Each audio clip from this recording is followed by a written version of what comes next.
അഗസ്ത്യവനം മണ്ണാങ്കോണത്ത് മന്ത്രി പങ്കെടുത്ത പരിപാടിയിൽ എം.എൽ.എക്കെതിരെ വിമർശനവുമായി വാർഡ് മെമ്പർ. കുറ്റിച്ചലിൽ മോഡൽ റെസിഡൻഷ്യൽ സ്കൂൾ നടപ്പാക്കാതെ വന്ന സാഹചര്യം എം.എൽ.എ. ജി. സ്റ്റീഫൻ വിശദീകരിക്കുമ്പോഴാണ് ചോനാമ്പാറ വാർഡ് മെമ്പർ സുരേഷ് മിത്ര എതിർപ്പുമായി വന്നത്. LDF ഭരണസമയത്ത് മന്ത്രിയെ തെറ്റിദ്ധരിപ്പിച്ചതാണ് പദ്ധതി നടപ്പാക്കാത്തതിന്റെ കാരണമെന്നും സുരേഷ് മിത്ര ആരോപിച്ചു. പട്ടികജാതി ക്ഷേമ മന്ത്രി KA തുളസിയുടെ മുന്നിലായിരുന്നു വാക്കുതർക്കം. ജി. സ്റ്റീഫൻ LDF MLA-യും വാർഡ് മെമ്പർ കോൺഗ്രസ് പ്രവർത്തകരുമാണ്. എനിക്കറിയാം, എന്റെ ആഗ്രഹം മാധ്യമങ്ങളുടെ നടക്കട്ടെ. പക്ഷേ അതിനകത്ത് ഈ രീതിയിൽ പറയരുത്. ആ കോടതിയുടെ ഉത്തരവ് നമ്മൾ പരിശോധിക്കണം. അല്ലല്ല, MLA അത്രയ്ക്ക് ഇരിക്കല്ല. ആ കോടതിയുടെ ഉത്തരവിൽ എവിടെയെങ്കിലും പരാമർശിച്ചിട്ടുണ്ടോ ഈ സ്ഥാപനം മാലിപ്പാറ നടത്തണ്ടെന്ന്? പരാമർശിച്ചിട്ടില്ല. മന്ത്രി വന്നു എന്ന് പറയുന്നു. ബഹുമാനപ്പെട്ട മന്ത്രി വന്ന് ഞാൻ അംഗീകരിക്കുന്നു.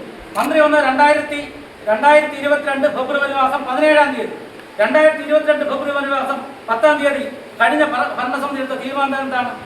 വിഷപ്പാമ്പുകൾ നിറഞ്ഞ വന്യമൃഗങ്ങൾ വിഹരം കൊള്ളുന്ന നിമിട വനത്തിനകത്തൂടെ അവിടെ എത്താൻ പറ്റൂല എന്ന് ഒരു പഞ്ചായത്ത് ഭരണസമിതി തീരുമാനമെടുത്താൽ ഇപ്പത്തെ നടപ്പിലാക്കാൻ അതൊന്ന് ഇന്ന് നമ്മുടെ ആശുപത്രിയുമായി ബന്ധപ്പെട്ട ഒരു വിഷയം ഇന്ന് മാതൃഭൂമിയിൽ വന്ന് നമ്മുടെ ക്യാമ്പുമായി ബന്ധപ്പെട്ട എന്താ അഴിമതിയാണെന്ന് പറഞ്ഞു.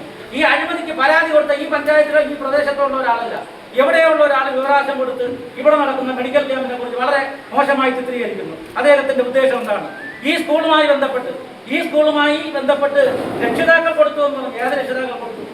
അവിടുത്തെ PTA പ്രസിഡന്റ് ആയിരുന്ന പ്രശാന്ത് എന്ന് പറയുന്ന ആദിവാസി അല്ലാത്ത ഈ ഊരുമായി ഏതൊരു കുലബന്ധം പോലും ഇല്ലാത്ത ഒരു പ്രശാന്ത് നെയ്യാറ്റിൻകര കാലം കൊണ്ട് ഹൈക്കോടതി കേസ് കൊടുക്കുമ്പോൾ ആ പഞ്ചായത്ത് ഭരണസമിതി എന്ത് തീരുമാനം എടുക്കേണ്ടത്? ആ തീരുമാനത്തിനെതിരെ അപ്പീലിന് പോകണം. ഞങ്ങൾ പറഞ്ഞല്ലോ, ഞാനടങ്ങുന്ന കുറെ പേർ സമരം നടത്തി 450ഓളം പേരുടെ ഒപ്പിട്ട് പഞ്ചായത്തിൽ കൊടുത്തു. ആ പഞ്ചായത്തിൽ കൊടുത്തപ്പോൾ ആ പഞ്ചായത്ത് പ്രസിഡന്റ് ചെയ്തെന്താണ്? പഞ്ചായത്ത് പ്രസിഡന്റ് ഞങ്ങളെ ഊരുമുപ്പം ഞങ്ങളെ വിളിക്കണ്ടേ? 6 കൂട്ടങ്ങളും ഒറ്റക്കെട്ടായെടുത്ത തീരുമാനം. ഞാൻ പറഞ്ഞത് അത് തർക്കത്തിലേക്ക് പോകണ്ട. എനിക്ക് കൃത്യമായി അതിനെക്കുറിച്ച് വ്യക്തമായി എനിക്കറിയാം. മന്ത്രി വന്നപ്പോൾ പറഞ്ഞതാണ്. മന്ത്രി വന്നപ്പോൾ പറഞ്ഞ ആനക്കാടാണെന്ന് ശരിയാണ്. ആനക്കാടാണെങ്കിൽ കാട്ടുപോത്തും കരടിയും പിന്നെ അതുപോലെയുള്ള മൃഗങ്ങൾ ഇറക്കുന്ന വയനാടും പാലക്കാടൊക്കെ എന്തെങ്കിലും സ്ഥാപനം ഇറങ്ങുന്ന പ്രദേശങ്ങളുണ്ട്. ഇവിടെ ആനയുണ്ട്.